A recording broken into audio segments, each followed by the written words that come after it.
Question Tuesday! I'm certainly not feeling my best today, or any reasonable facsimile thereof, but Tuesday is upon me just the same, so time to answer some questions. I actually found some, so I wrote them in my little notebook, and I have 4 of them today. The first one asks, you can choose your method of dying and the place. What is it? My method of dying would be an overdose of some sort of opiate, and I would be laying on the beach at night, staring at the stars, and just fade away. Go to sleep, feeling all just nice and tranquil and sedated, and just, there I go. That's what it would be.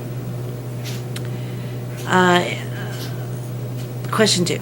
If you could bring one character to life from a book, who would it be? Time for some shameless self-promotion. The character I would bring to life is a character named Vivia. And no one knows what I'm talking about, or only a few people know what I'm talking about, because that character happens to be in a book, Owlbuster, that I am currently in the rewrite stages of. She's a very interesting character, very powerful, but very damaged. And I think Vivi and I would be friends. Number 3, do you feel children should be sheltered from unhappiness? This is a trick question because it's impossible to shield children or anyone else from unhappiness. Unhappiness happens all the time. I mean, a 2-year-old wants a cookie, they can't have it, they're unhappy. You know, an infant wants to be held and they don't know how to express that yet, so they cry because they're unhappy.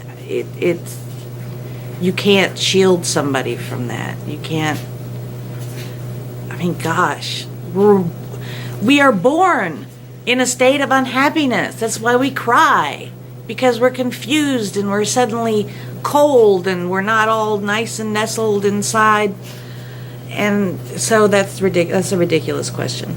That's why I actually picked it, because it was so ridiculous. And the last question is, if you could have one superpower, what would it be? A lot of people wouldn't think of this as a superpower, but it's one that I have always wanted my entire life. And that is to be able to speak every single language in existence. What's considered dead languages here, every language on the planet, every language in the universe.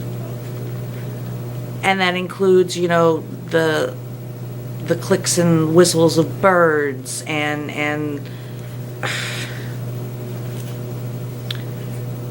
the cryings of dogs. I would love to be able to know every single language that ever was, that ever is, that ever will be. And to me, that would be the most powerful superpower ever, because then you can communicate with everything, and that would be awesome. What would also be awesome, ouch, is if my dog stopped biting my fingers, and if I could actually sleep for longer than 2 hours at a time. So I'm going to take her outside and see if she can run off some energy. And I shall see you next Tuesday on Question Tuesday. Stop it.